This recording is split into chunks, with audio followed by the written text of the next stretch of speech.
আমি খালি সোনাঘাট মাধবপুর নৌ সারা বাংলাদেশের বিভিন্ন জায়গায় নারাই দিতেছি কয় টাকা বরাদ্দ আইছি বলে শুনছিলানি ওই আমি তো বইয়া দিছি যে আমার 29 কোটি আইছে 25 কোটি রাস্তাঘাট বানানি আগেও ছিলানি কোনোদিন টাকার কথা কেন কইতে অসুবিধা আছে কিটা টাকা মানুষের টাকা গিয়া এটা মানে আমার বাবার টাকা নি না আমার বাবা সৈচর মরা বেটা রেখে গেছে টাকা এটা দিছে গিয়া শেখ হাসিনা সরকার এই রাষ্ট্র দিছে আপনারা বাথরুম বানাই দিবার লাগিয়া রাস্তাঘাট করবার লাগিয়া তো এটাও তো লুকালুকির কিতা আছে আর আরেকটা জিনিস কিন্তু ভালো হয়েছে যারা লুকালুকি করতা আমি আপনাদের কাছে কৃতজ্ঞ সোনারঘাট মাধবপুরের মানুষের কাছে কৃতজ্ঞ এই কারণে যারা লুকালুকি করতা আর পয়সা মারত বেশিরভাগ লোকরে মানুষের ভোটের মাধ্যমে বিদায় জানাইছে এটা আমার পক্ষের হোক আর বিপক্ষের হোক এবং আমিও যদি 2 নম্বরে করে আগামীবার আমার একটা বিশ্বাস আপনারা হইয়া যায় যদি আমি পয়সা মারি বা আমার লোক দিয়ে ব্যবসা করে বারোর ব্যবসার বাদ না হয়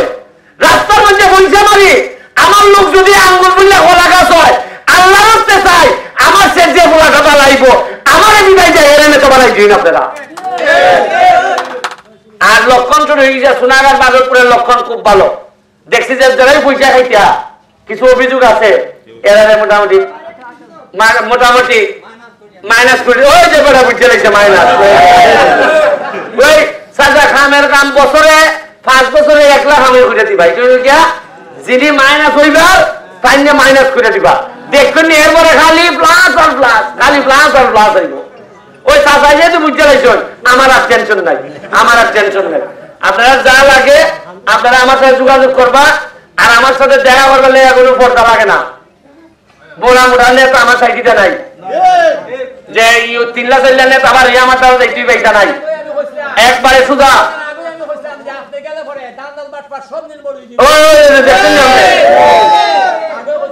এমন আমি চেষ্টা করব 4.5 বছর নই আমি চ্যালেঞ্জ দিয়ে হইতাম পারি শুক্র শনি যে আমি বাড়িতে আই এই বাড়িতে এলে পরে শুক্র শনিবারে যে পরিমাণ ঘাম আমার শরীর থেকে পড়ে আমি চ্যালেঞ্জ দিয়ে হইতে পারবো এই সংসদে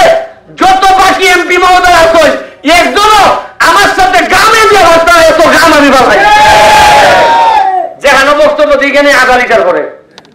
কারণ বক্তব্য দেই তো ভিতর থেকে